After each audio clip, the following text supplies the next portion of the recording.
میں ابھی آ رہا تھا تو ایک ہمارے یہ ٹورزم کے چیئرمین ہیں، وہ گئے ہوئے تھے کوریا، ان کا فون آیا، میں نے فون کیا، آ گئے تھے، کہنے کہ میں یہاں آیا، لوگ بڑے انوسینٹ ہیں، اگر یہاں اسلام کی دعوت چلے۔ میں نے ایک کو دعوت دی کہ تم یہ دیکھ رہے ہو پہاڑ، یہ دریا، یہ درخت، یہ سبزہ، یہ سب کس نے بنایا؟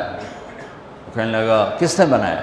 میں نے کہا یہ گاڈ نے بنایا۔ کہنے لگا تو گاڈ کو کس نے بنایا؟ تو کہا پھر مجھے اس کا جواب نہیں آیا، تو مجھے آپ کا خیال آیا آپ ہوتے تو کوئی اس کا کوئی جواب ہوتا۔ میں نے کہا اس کا جواب تو گاڈ کے اندر موجود ہے۔ لفظ گاڈ اس ہستی پر بولا جاتا ہے جسے کسی نے نہ بنایا۔ لفظ کی وجہ یہ ہے، لفظ کے اندر یہ معنی ہے کہ وہ ہستی، وہ ذات جسے کسی نے نہ بنایا ہو، اسے گاڈ کہتے ہیں انگلش میں، اسے اللہ کہتے ہیں عربی میں، اسے خدا کہتے ہیں فارسی میں، اسے یزداں کہتے ہیں فارسی میں، اسے بھگوان کہتے ہیں ہندی میں۔ جسے کسی نے نہ بنایا ہو وہ اللہ ہے۔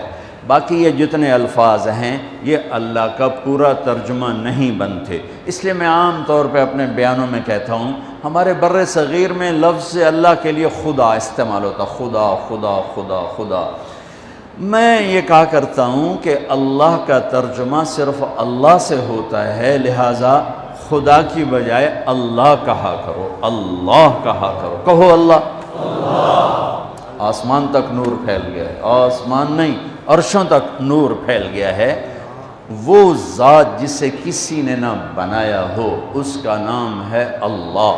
جس نے سب کچھ بنایا اس کا نام ہے اللہ۔ جس نے کسی چیز کو اٹھایا، جس نے کسی چیز کو بچھایا، کسی کو بہایا، کسی کو گاڑ دیا، کسی کو اڑا دیا، کسی کو دبا دیا، کسی کو مار دیا، کسی کو پرواز دے دی، کسی کو پستی دے دی، کسی کو بلندی دے دی، اس کا نام ہے اللہ۔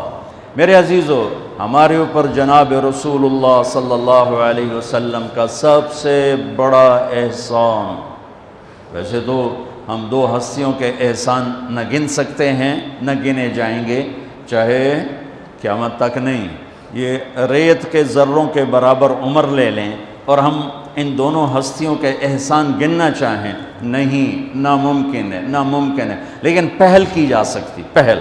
سب سے پہلا، سب سے بڑا، سب سے عظیم احسان اس کائنات کے انسانوں پر، بلکہ کل کائنات پر، جو جناب رسول اللہ صلی اللہ علیہ وسلم کی طفیل ہم پر ہوا، وہ کیا ہے کہ انہوں نے ہمیں اللہ کا پتہ بتایا اور اللہ کا صحیح پتہ بتایا، کیونکہ ہر مذہب وحدانیت کی دعوت دیتا ہے، جب اس میں بگاڑ پیدا ہوتا ہے تو نظریات بدل جاتے ہیں۔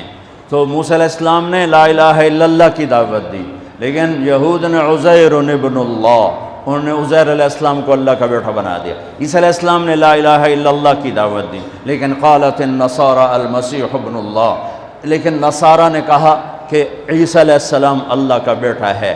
ہمارے نبی پاک صلی اللہ علیہ وسلم نے ساری شرک کی جڑیں کاٹ کر اور ایک اللہ کو 3 آیات 4 آیات میں اتنے خوبصورت انداز میں بیان کیا، قل هو اللہ احد اللہ الصمد لم یلد ولم یولد ولم یکن له کفوا احد، اسے اللہ کہتے ہیں۔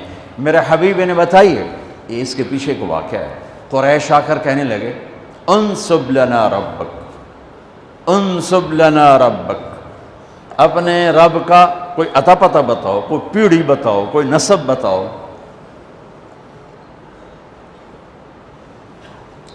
تو ہمارے نبی کے فرمانے سے پہلے جبریل اترا، یا رسول اللہ تعالیٰ فرما رہے ہیں کہ یہ آپ کے رب کی پہچان ہے، یہ آپ کے رب کا تعارف ہے، کیا ہے؟ قل هو اللہ احد، انہیں بتاؤ وہ اللہ ہے۔